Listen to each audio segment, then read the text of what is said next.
Good morning students, welcome to the online class. In this class today I am going to teach you about reflection of light. So before going to the topic, now I will explain you what is reflection. For that one you have to take a mirror. So children, anyway in this light topics we have to draw a horizontal line and under this we have to keep these lines. So this is a representation of a mirror. So first of all we have to take a mirror. Suppose that suppose that the rays from the sunlight are falling on this mirror.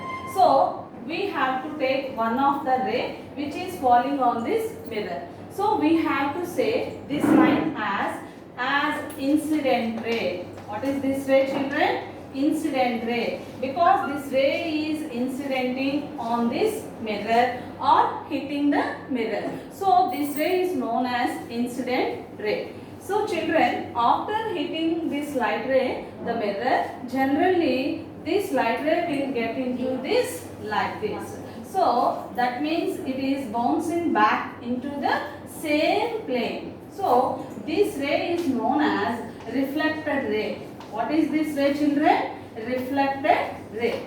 So this is the incident ray. The ray which is falling on the mirror is called as incident ray, and the ray which is bouncing back into the same medium after hitting a surface, this is known as reflected ray. So now from this one I will explain you the definition of reflection. So reflection is the process of bouncing back of light after hitting a mirror is known as reflection. So children, now we have to learn some of the laws of reflection.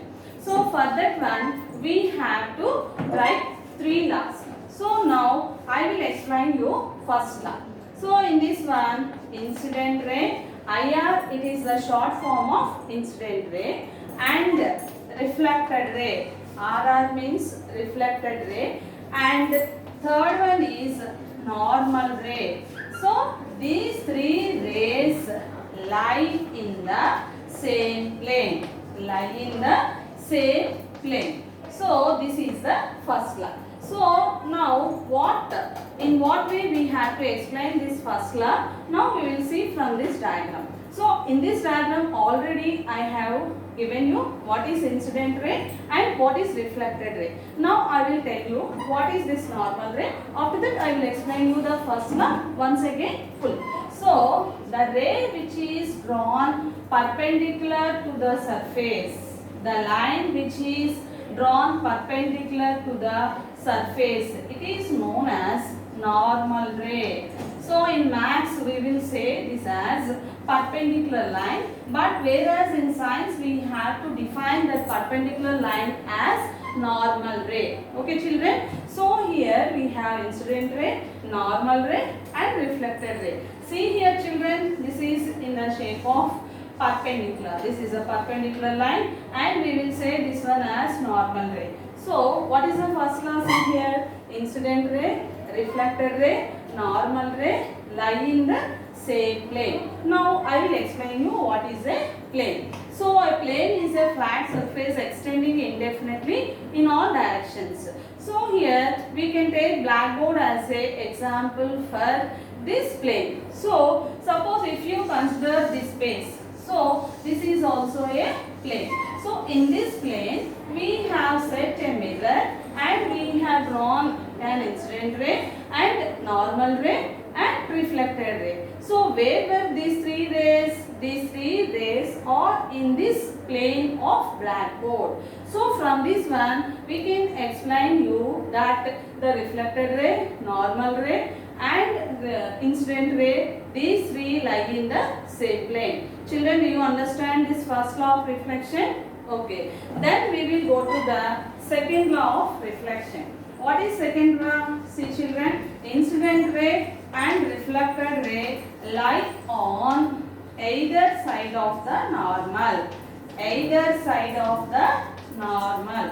What is the second law, children? Once again tell me. Incident ray, reflected ray lie on either side of the normal. So observe this diagram children. This is the normal ray. And where is the incident ray? This is the incident ray and this is the reflected ray. So where these two lines, these are on the either side of the normal.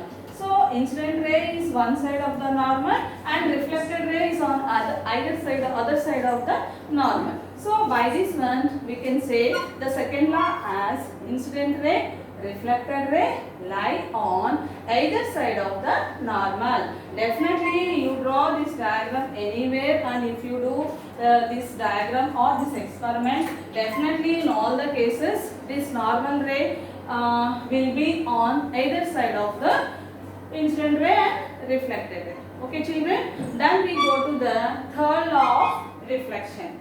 So third law of reflection is very important, and this will be useful in your higher classes also children. Listen carefully. This is angle of incidence. Angle of incidence is equal to angle of reflection. Angle of incidence is equal to angle of reflection. See children, angle. So what is angle? Angle is the union of two different rays having the same initial point, then that is known as angle. So here, see children, this is ray. What is this? Normal ray. And what is this? What is this? Reflected ray. This is normal and this is reflected ray and this is incident ray. So here some angle is formed in between the incident ray and normal ray, and some angle is formed in between the normal ray and reflected ray. So here what can you say about these angles and what is the representation? Now I will explain. So children, what is angle of incidence? The angle formed between the incident ray and normal ray is known as angle of incidence. Angle I. So children, this is the symbol for angle and I is the letter used to denote incident angle. Okay children. So angle I is for angle of incidence. So here once again see children, the angle formed between incident ray and normal ray is known as angle of incidence. What is angle of incidence children? The angle formed between incident ray and normal ray is known as angle of incidence. Now I explain you what is angle of reflection. So here see children, here also some angle is formed between the normal ray and reflected ray. So the angle formed between the normal ray and reflected ray is known as angle of reflection and is denoted with small r. Angle is the symbol for measuring angle and r is the letter used to denote angle of reflection.